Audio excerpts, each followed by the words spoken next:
Hey everyone, it's your good buddy Chip, back for some chip chat on the latest happenings in the Pittsburgh music scene.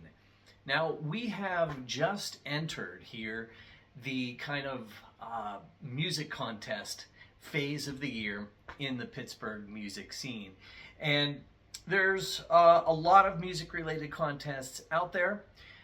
Sometimes winning contests can help bands if they use their winning status in some type of public relations kind of way to get additional attention, maybe have some emails get opened that would not have normally been opened, or something of the like. So we're going to talk about three particular contests. Pittsburgh has several contests. I think these three are all pretty good, definitely all worth mentioning, and all of them are a little bit different, so we'll talk about the differences. Now, when we look at music contests, there are 9 things that I personally look at to determine how valuable winning a contest may be. So here are some of those things. So we have music-focused contest. Is this a truly music-focused contest, or is this a contest where you're also looking for the best pizza in the area, the best bar to go to, the best hair salon, things like that? Second is it a music-centric audience? The people who are holding the contests, are they talking primarily to music connoisseurs, or are they talking to the general public? Geographic reach. In terms of Pittsburgh, are these contests limited to the Pittsburgh area, Western Pennsylvania, or does this have some national or even international appeal? We can also look at the nomination process. In general, there are 2 different ways that nominations can occur.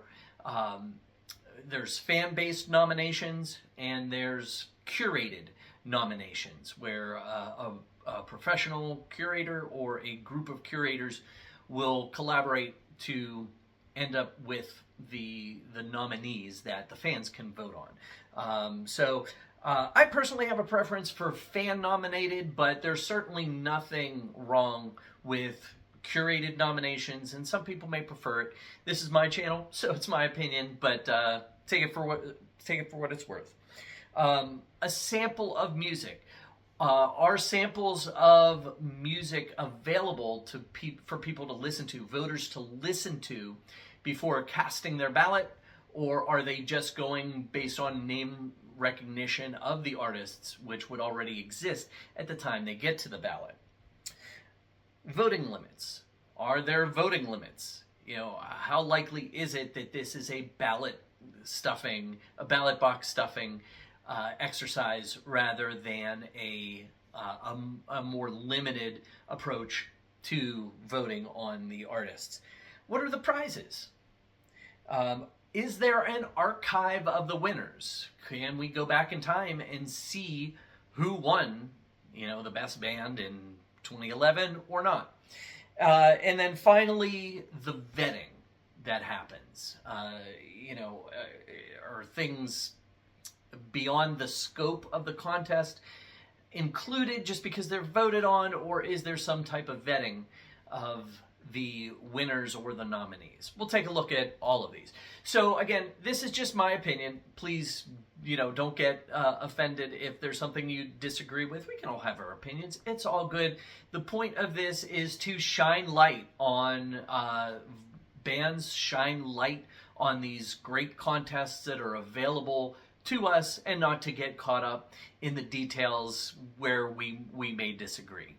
So, I only know these characteristics about these contests that I'm going to talk about based on my own scanning of the website. I may have missed something. I'm not perfect, so we'll go with that in mind. And I'm only going to focus on the things that I really like. I'm not going to nitpick and talk about things I don't like. That's irrelevant. Let's talk about the good things that these contest holders are doing. So the 3 contests that I think are worth talking about here are the Pittsburgh City Paper's Best of Pittsburgh Awards, 97.7 FM's Grassy Awards, and Iron City Rock. So we'll take this one contest at a time. Pittsburgh City Paper. So let's talk about their strengths. I'm going to jump down to their nomination process, which I think is really, really cool. Going to give these guys a check mark here. So the nominations are done by the fans, which I had mentioned is a preference of mine. And it's done in real time. So if someone has nominated, for example, a rock band, and you want to go nominate a rock band, you can see who's already been nominated. So you can simply click on someone who's already been nominated or write in your own nomination. The technology is pretty cool, works pretty nicely on their site, so I think that's cool. I think it can also help benefit the organizers because, you know, sometimes you can have multiple bands being nominated, you know, like, for example, Cheats versus the Cheats. You know, it might be a pain in the butt for an organizer to kind of combine those variations, where I think the technology enables it, with the technology that the City Paper uses, enables it to be a little cleaner. So going down further, another thing I like about Pittsburgh City Paper is their prizes. And I guess in prizes we can call award ceremonies part of this category. They do have a big and centrally located awards event each year. I'm not sure. I think that the winners get either a plaque or certificate documenting their winnings, so that's pretty cool. But I think that the big event that they have makes a nice prize for the winners to partake in. They do have an archive of winners as well. I didn't think they did, but right before I made this video, I did a little checking, and sure enough, buried deep on their site, you can drill back many, many years and see who won each year. So I think that's cool. I think that when you have that archive, it adds, I don't know if it's the right word, but I'm going to say legitimacy. It shows that in this case, the Alt Weekly publication is serious about these awards, serious enough to keep that archive up year after year after year after year, so that people can go back and go through the archives. It doesn't like cast aside previous winners. It keeps them accessible to anyone who wants to do the research. So that's what I have there. This is going to be the same answer for everyone because I'm not sure about the vetting. So I'm just going to put a question mark here. You know, is it possible, you know, for a country band to win Best Rock Band? Is it possible for an album from 2015 to win in 2025? I don't know how closely any of these awards organizations vet the winning entries. So I'm just going to put a question mark there. All right, so that's Pittsburgh City Paper. I think they have some pretty cool strengths. 97.7 FM Grassy Awards. They are a music-focused contest. As a matter of fact, their contest is very targeted. It is for best song of the year. So they're not looking at best song. They're not looking at best band, the rock band, best country band, best pizza, best hair salon. It's very focused. So I'm going to give them a check mark there because it is about the music. Music-centered audience, absolutely. You know, these are people who are listening to their radio station, so they get a check mark there. I'm going to go down. I think this is a big strength of 97.7, a sample of music. If you're going to vote for the best song out of 12 nominated songs, man, it would be nice to be able to go through all 12 and select the song that you feel that is best. And that's what 97.7 does. The Grassroots Show, very cool to have that sample of song available so you can listen to who you're voting for. Because if you think about it, Otherwise, you're just going to vote for who you already know and maybe not exploring the other alternatives. So I think that is very, very cool. Definitely a strength of the Grassy Awards. Prizes, they have a cool handmade trophy that they give out each year to the Grassy Awards winner, and they give out the award at their Band Jam Music Festival, which kind of gives that award some prestige, you know, to be able to see the one award awarded live in front of an audience. Very, very cool. Again, I don't know about their vetting, so that is something that I will admit my ignorance on. So that's 97.7 FM's Grassy Awards. And finally, we'll go to Iron City Rocks. Is it a music focus contest? Yes. Iron City Rocks is a music podcast, all about the music all the time. Is it a music-centered audience? Yes, it is. Iron City Rocks features interviews with national and international audiences. This enables fans from throughout the world to access Iron City Rocks, which they do.